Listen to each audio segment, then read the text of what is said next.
Good afternoon, everybody, and welcome to Sundays in Cybele. So, today I was going to talk about um, Burlington Coat Factory because I went today. I got myself a new coat. I donated a coat. I got 10% off my new coat. Um, but something interesting happened to me this weekend. I went to an estate sale that was being managed by Amy from Requiem Salvage, and I will put their link below. And Amy contacted me and said, this elderly woman passed away. And if you would like to come look at her sewing room, which I did. Now, I had given Amy this lead. This is actually, my sister is the realtor on this and knows the attorney handling the estate. So Amy said to me, you can take whatever you want. And I said, I will.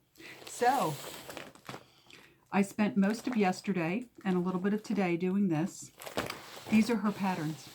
This is what I was able to find. I wouldn't be surprised if I get a call from Amy saying they found another box of patterns because, So let's look at her patterns in no particular order. I'm trying to see how much time we have. Ooh, we only have 10 minutes. All right, so let's get right into it. Vogue, right? There's the beautiful line drawings. Oh, I just realized these have the bags on, so there's glare. Oops. So this woman had sewn her whole life, and she died in kind of an advanced state of dementia. And I have to tell you, going through her patterns, I can unfortunately see her decline, which was very sad. You can see where back in the 80s and even early 90s, her patterns were cut and almost looked like they had never been used. I mean, some of them actually have never been used. Like this is a perfect example. This pattern here is from 1999. It's uncut and factory folded. But some of her patterns she had used, but she was so good with her patterns that really it looked like she just unfolded them, cut them, and folded them back up. But then later you could see patterns that were newer patterns from the late 90s, early 2000s. And that was the very last pattern I found was 2000. So that must have been when she really stopped sewing. You could see that those patterns, the cutting lines were off. There were pieces missing, things like that. So it was kind of sad, the demise of this woman who sewed.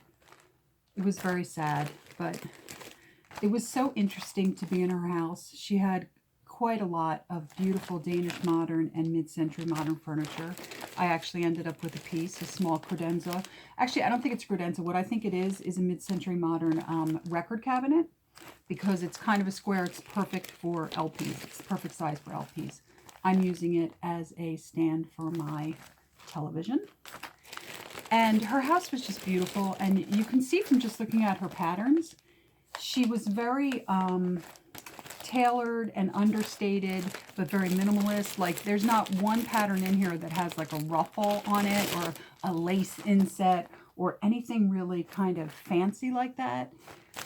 It's very obvious that her style was, whoops, these are falling off the table, that her style was very understated and kind of minimalist, but really nice. Everything, her taste was very good. I gotta say I really liked her taste in things. And a lot of stuff like this, like these beautiful extra shore patterns. And this was like the bulk of her patterns. They all were like really beautiful like this and really understated.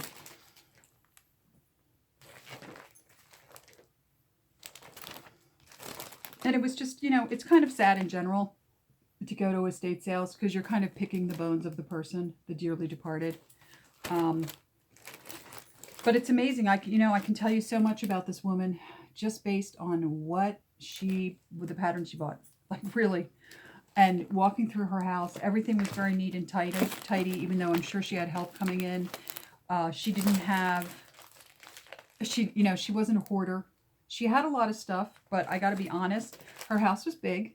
It was 3 bedrooms upstairs, bathroom, living room, kitchen, dining room upstairs. And then when you went downstairs, there was a whole like a den area. They had put in another bathroom downstairs. There was like a laundry room. There was a room that looked like an office. Oh, by the way, tell me this does not look like a Lily Ann suit. Look at how gorgeous that is. Never heard of Super Savers, but look at that. Look at the lines of that suit. Look, there's the line drawings. So, yeah, her house was just, it was well cared for. It was very well organized. I don't think that, you know, that was all done by the people that were coming in to take care of her towards the end. I think that's the way she lived her life. And she just really had beautiful taste. She had these beautiful mid-century modern pieces, like I said before. And just even things like her china were really beautiful. So from her, I got these patterns. I'm not sure, it's like about 20 something. I had to go through them, count the pieces and all that, put them up online. But I also got 3 bins of fabric. I am going to do a whole separate unbinning for the fabric. The fabric's beautiful, but literally all of it is like 70s polyester, which not my favorite, but again, the woman had really good taste. So even the 70s polyester fabric was like the nicest 70s polyester fabric. So within the patterns, I also found this, which is unfinished projects. So I'm going to show you what she was working on. I'm going to show you the fabric. So she was working on this. She has the jacket cut out. And this is, let me grab some of the fabric. Again, this is like polyester, but kind of pretty. I don't know if you guys can see how pretty that is. It's kind of it's getting washed out, but it's a very like peachy pink kind of color. Then she had this. This she was working on only the jacket. She cut the jacket out, and let me see if I can find, here we go. Look at that. This is actually some type of a cotton blend. It still has a kind of synthetic-y feel to it, so I'm sure it's a blend, but it's at least a little more cotton than some of her other stuff. And then there was this. She was working on the jacket and the skirt. And yes, everybody, I call this Dana Scully green. If you're an X-Files fan, you know what I'm talking about. So I got the fabric, the patterns, and I got 3 tins. Sorry, didn't want to do that monster shot for you guys. 3 tins of buttons. And I mean, some of these buttons are beautiful. Some of them are still on the cards. Really, really gorgeous buttons. And I think I'm going to do a separate button thing too, because I don't have enough time to do all of them at the same time. So I think I'm going to do a separate fabric one. I'll show you the fabrics. I'll do a separate button one, and I'll show you all the beautiful buttons. But that was my haul from the estate sale, and it was just really, it was really interesting. I also, just to go back to Burlington for a split second, I just want to let you guys know, I think that this ends on the 21st. So, but when you donate a coat, you get 10% off the purchase of a new coat, which is what I did. And it was great. I ended up getting a coat for like $41, which is awesome. So, I'm sorry, $31.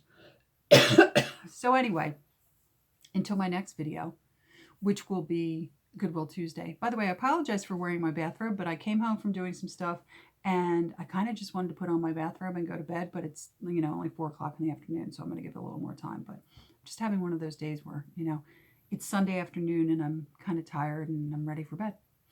So anyway, until the next video, which is probably Goodwill Tuesday. If I don't find anything at Goodwill, then I'll do the buttons or I'll do the fabric. Until then, I hope you're feeling well. Hope you're feeling safe, loved, happy. Please like, subscribe, and comment. I love comments. And until the next video, stay well. Thank you. Bye.